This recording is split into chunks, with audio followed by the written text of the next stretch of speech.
आदरणीय गुरु जी को नमस्ते, सभी भाई बहनों को नमस्ते। ये मेरे जीवन में 4 शब्द पे मैं विचार करता हूँ: यज्ञ, योग, आयुर्वेद और सत्संग, और इनका अनुकरण भी करता हूँ।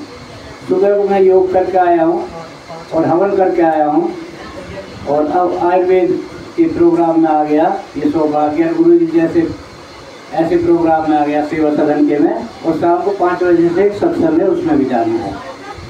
तो बात योग की और आयुर्वेद की हम करें तो इतनी बीमारी हो रही है। आज लोग भंडारे करते हैं, लेकिन मैंने विचार किया कि कोई आज खाने का भूखा नहीं है, कपड़े की कमी नहीं है, लेकिन 2 बातों से परेशान हैं लोग। एक तो इलाज से, डॉक्टरों से, और एक पढ़ाई से। शिक्षा महंगी है, और डॉक्टरों के नाम पे तो हमारे गुरु जी कह रहे थे इन पे लाइसेंस है मारने का। और बीमारी इतनी भयंकर है, और अच्छे फ्लैटों में रह रहे हैं। कल एक रिलेटिव है हमारे, तो उनको ब्लड कैंसर हो गया, मैं उनसे मिलने गया, तो अच्छी जगह सोसाइटी में उनका फ्लैट भी आई थी राजनगर में। तो कह रहे कि इधर धूप नहीं आती, पीछे ले लिया हमने, और रोज रोज तो फ्लैट बदले नहीं जाते। और ये भी कह दिया था कि भाई इस बात का जिक्र भी मत करना कि इनको कैंसर है। तो हम गए, तो हम ऐसे नॉर्मल बात करते रहे। तो मैंने उनसे कहा कि भाई हजारों बीमारियां हैं और हजारों दवाइयां हैं, पर आप थोड़ा योग किया करो, प्राणायाम किया करो, और लंबी गहरी सांस लेना छोड़ना, इतना ही कर लिया करो। तो बोले प्राणायाम से तो और हमारे प्राण निकल जाएंगे, मगर सांस लेना छोड़ना तो कर लिया करो, नाक से सांस लो, मुंह से छोड़ दिया करो, इसी से आपको बहुत इससे रिलीफ मिलेगा, सारी बीमारी आपकी ठीक हो जाएंगी। आयुर्वेद के बारे में अभी रास्ते में भी मैं विचार कर रहा था कि मकनपुर गांव है हमारा, हम खेतों में ज्वार बोया करते थे, तो उसमें हो जाता था 60। उसको उखाड़ के हम डोली पे इधर उधर बड़े परेशान होते थे, 60 कबाड़ा क्यों हो जाता, फसल तो हम ज्वार बोलते हैं। लेकिन बाबा रामदेव ने बात बताया तो पुनर्नवा है, और उसका जूस रस अर्क निकाल के बोतलों में बिक रहा है आज, ये तो जीवन को नया कर देता है। इसी प्रकार से एक बार हमारे साले के ही ब्रेन वो हो गया था, ब्रेन ट्यूमर, तो एम्स में भी सब जगह दवाई करवाई, ऑपरेशन की बात हुई, मिनिस्टर से फोन करवाए, टाइम मिला, 1-2 महीने बाद ऑपरेशन होगा। तो मेरे पास कोई आए, उन्होंने कहा एक दवाई है मैं ला दूंगा। उन्होंने ला के दे दिया, मेरे से पूछ के उबाल के जो चौथाई पानी रह जाए तो पी लेना। 1 सप्ताह बाद ही वो थोड़ी सी कम हो गई, और मेरे हमारे साले आए तो खुश थे कि ऐसे हो गया, हमें पता नहीं था। फिर उन्होंने 1 साल तक, तो वो ठीक हो गए। तो ऐसे एग्जाम, हाँ ना, वो थी वो चिड़चिड़ा की जड़।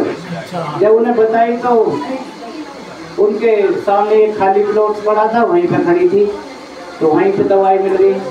तो आयुर्वेद में इतना दम है, लेकिन इसको दबाया गया है सरकारों द्वारा, इसका बजट कोई खास नहीं होता, और एलोपैथी का लाखों करोड़ों में बजट होता है। और उनके मेरे 8 साल पहले स्टैंड डले थे, तो मैं तो दवाई खाता नहीं, डॉक्टर भाई बंधु मेरे को काफ़ी कहते रहते हैं प्रेशर की, ऐसी गलती मत करो। 8 साल हो गए अर्जुन की छाल पीता हूँ, और स्वस्थ रहता हूँ, सब जगह जाता हूँ, आता हूँ, खाता पीता भी हूँ, कोई ज़्यादा परहेज नहीं करता। तो मेरे को तो इतना विश्वास है इसमें आयुर्वेद में। और जो दूसरे मेरे को कहते रहते हैं ये खा लो, ये खा लो, तो 6-7 दिन कहीं घूमने में जाना होता है तो मैं तो ऐसे ही निकल जाता हूँ, और वो पॉकेट में रखते हैं टैबलेट। कह रहे रात खाई नहीं तो सुबह 300 शुगर होगी।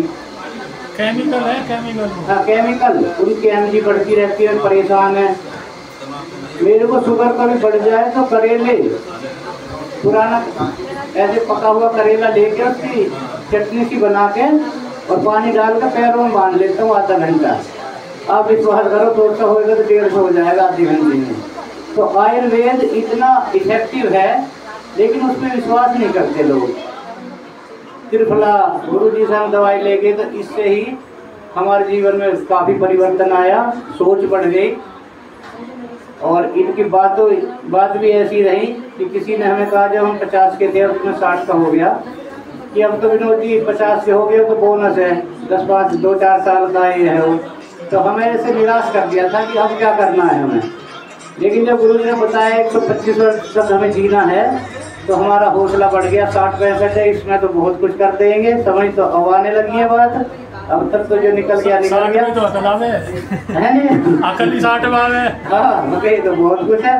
तो ऐसे हौसला बढ़ गया, अच्छे से रहने लगे और समाज सेवा में गुरु जी के साथ रहते हैं। तो आयुर्वेद में बहुत जान है, दम है। पहला सुख निरोगी काया, मैं तो इसी को मानता हूँ, सभी मानते हैं। नहीं तो पैसे रखे रह गए, जो एलोपैथिक पे और बड़े बड़े पैसे वाले थे 50-50 साल भी ना पकड़ पाए, उससे पहले निकल गए।